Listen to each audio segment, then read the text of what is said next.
ஜெய் ஸ்ரீராம். பற்றின்றி தனது கடமைகளை செய்து பலன்களை பரமபுருஷ பகவானுக்கு அர்ப்பணிப்பவன் தாமரை இலை எவ்வாறு நீரினால் தீண்டப்படுவதில்லையோ அதுபோல பாவ விளைவுகளால் அவன் தீண்டப்படுவதில்லை. பகவான் கிருஷ்ணர் அத்தியாயம் 5 ஸ்லோகம் 10.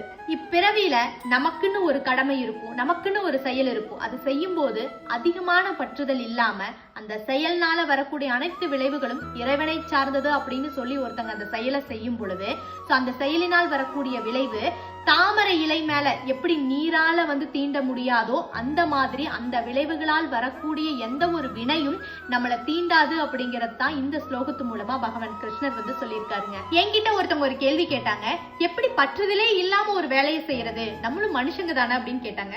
கண்டிப்பாங்க, நம்மளும் மனுஷங்க தான். ஆனா ஒரு இடத்துல ஒரு தப்பு பண்ணிடுறோங்க.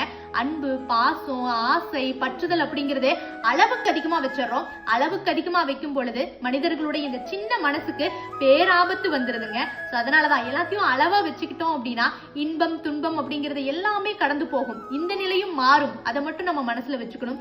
அதை நினைச்சுக்கிட்டு நம்ம வாழ்க்கையை வாழ ஆரம்பிச்சோம் அப்படின்னா நமக்கு கிடைச்சிருக்கிற இந்த ஒரு அழகான வாழ்க்கை ரொம்ப அழகானதா நம்ம கண்ணுக்கு தெரியும். ட்ரை பண்ணி பாருங்க. ஜெய் ஸ்ரீராம்.